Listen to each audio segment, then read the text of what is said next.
News Day continues here on One News Now. I'm Sean Yao. Meralco is asking South Premier Power Corporation to pay for the cost of the suspension of their supply deal. In a letter to SPPC, Meralco said that the company should shoulder the price difference between their suspended agreement and that of its new supplier. Recall that Meralco has been forced to source from the spot market after the Court of Appeals issued a restraining order on their supply deal with San Miguel Corporation. The suspension stemmed from SMC's petition for a rate hike, which was rejected by the Energy Regulatory Commission. And the Trade Department insists that 500 pesos can go a long way for Noche Buena despite soaring inflation. Trade Undersecretary Ruth Castello told 1PH that the amount is enough to feed a family of 5 for Christmas Eve. Castello explained that it will be cheaper for consumers to buy bundled products this holiday season. The DTI has since taken down an infographic on how to make the most out of a 500 peso budget for Noche Buena. Netizens were quick to comment on how the post was out of touch and clearly unrealistic. Kasya for a group or for a family of maybe 4 or 5 people. Kasya na yung ating Noche Buena packet. May spaghetti, merong fruit salad, merong bread, merong ham. So, kung 500, ang computation natin for all these products would be around 488 pesos. Kasama na rin yung sangkap doon. Kasya rin ang 500 kung talagang gusto. Point lang. Because it's all there. Nandiyan talaga sa grocery yan. And there is no word yet on a possible holiday truce between government troops and the new People's Army. The Armed Forces of the Philippines says that they're still coordinating with rebel groups for a holiday ceasefire. The AFP added that the troops are hoping for a truce so that they can be with their families this holiday season. But for now, the AFP says that they have yet to hear from the side of the communist rebels. Gustong-gusto ng ating kasundaluhan yung wala pong putukan para naman makapagbakasyon tayong lahat. Sana ay ito ay bukas loob din tatanggapin ng kabila para wala naman yung nag-ceasefire tayo tapos sila naman ang magba-violate ng mga ceasefire na yan. Hindi naman po siguro maganda yun. 8 people were killed after being swept away by flash floods in Tanay, Rizal. Josh Camo with the report. A tragedy struck Barangay Santa Ines in Tanay, Rizal on Saturday evening. A jeepney was swept by a flash flood, killing at least 8 passengers. Nung papauwi na po sila, nabalaho po yung kanilang sakyan doon po sa huling ilog. Ang problema po habang pong hinihila, sabi po ng mga nakasaksi, may dumating daw po na rumaragasang malaking baha or flash flood na naging dahilan po para tumaob po or tumagilid po yung sasakyan, sir, na may lulan po ng mga pasahero po. 7 of the fatalities were senior citizens while 1 was a 5-year-old child. They were on their way back to the barangay after getting cash aid from the LGU. Since mahirap po ang biyahe at malayo po, i-maximize po nila, sir, yung pong going back and forth po, yung pagbalik po tsaka pagpunta po doon sa kanilang tirahan, sir, sa Barangay Santa Ines. Rescuers admitted having a hard time in their search and retrieval operation. Ang concern po natin yung ilog po na dadaanan, more or less po at least mga 15 na ilog po ang dadaanan bago po ma-reach yung nasabing area po or Barangay Santa Ines. The aunt of the 5-year-old victim couldn't hide her emotions. Napakasakit para sa amin. Dapat po kasi ang inuuna ng gobyerno yung pagpapatayo po ng tulay para wala na pong mamatay sa Santa Ines. Mas na-miss ko na nga po. Arnel, meanwhile, lost his aunt in the tragic incident. Sinama lang po siya sa tiyahin ko para siguro din lumas-luwas para kasi bihira din makauwi ng bayan. Ayun na nangyari pag namin nung ating gabi, patay na pala yung aming mga kamag-anak. Meron matanggapin, andun talaga ang magagawa. Residents said the LGU has yet to act on their complaints in crossing the rivers. Simula pa po noon, wala pa pong nakakagawa ng dito, yung tulay ba? O kaya hanging bridge para maginawa naman po ang pagtawid namin pag may mga ganyang sakuna. Matagal na naming dinadaing po yan pero wala pa rin pong nakakagawa. The municipal government of Tanay said it will discuss possible risk reduction plans. Officials are also looking to improve ways of claiming cash aid. They are now coordinating with the families of the victims for assistance. For News 5, Josh Camo, We Are One News. One News Now will be back with more stories after this quick break. Stay with us.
You are still watching One News Now. I'm Sean Yao. The National University Pep Squad flexed their way back on top of the UAAP cheer dance competition. Marty Bautista with the details. Your UAAP Season 85 Cheer Dance Competition Champion is no stranger to the UAAP Cheer Dance Crown. National University Pep Squad!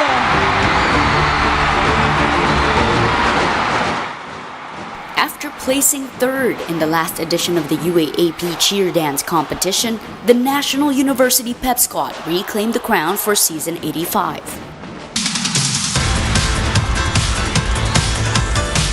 On Saturday, NU put up a colorful and energetic performance with their Zumba-themed number. The performance was made complete with their signature tosses and pyramids. NU fans were in full force as well.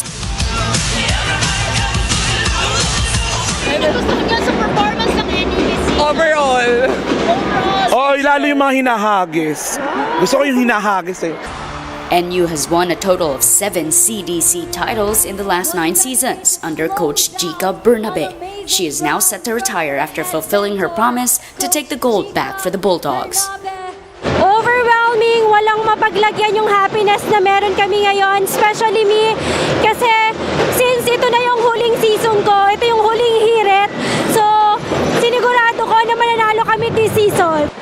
But Coach Jika said she's open to becoming a consultant for the squad. I am very willing to help everyone and also to share ko ano yung skills na meron ako. Definitely mamimiss ko din naman po sila. NU's team captain said the whole routine was dedicated to their longtime mentor. Lahat po ng teammates ko nag-effort po para po kay Coach Jika. So, every performances po, every practice po namin, lagi po namin iniisip yung si Coach Jika po. The NU Pep Squad brought home the grand prize of 50,000 pesos with 3 special awards. Meanwhile, previous winner, the FEU Cheering Squad, fell back to second place. The UST Salingawi Dance Troupe, meanwhile, is back to the podium at third place. The UAAP CDC Season 85 also marks the competition's return to its pre-pandemic glory. More squad members and longer routines were allowed after COVID-19 restrictions were lifted. For News 5, Marty Bautista. We are One News. In boxing, People's Champ Manny Pacquiao beat South Korean YouTuber and martial artist DK Yoo in their exhibition match this weekend. Pacquiao won via unanimous decision in his first appearance in the ring since announcing his retirement from boxing back in September of 2021. Pacquiao knocked down Yoo several times in the 6th round bout, including twice in the final round. Proceeds of the fight will go to victims of the war in Ukraine, as well as Pacquiao's housing project. The former senator also hinted at a possible comeback to professional boxing next year. And here's a quick look at today's other top stories. Voter registration for the 2023 Barangay and Sangguniang Kabataan elections resumed today.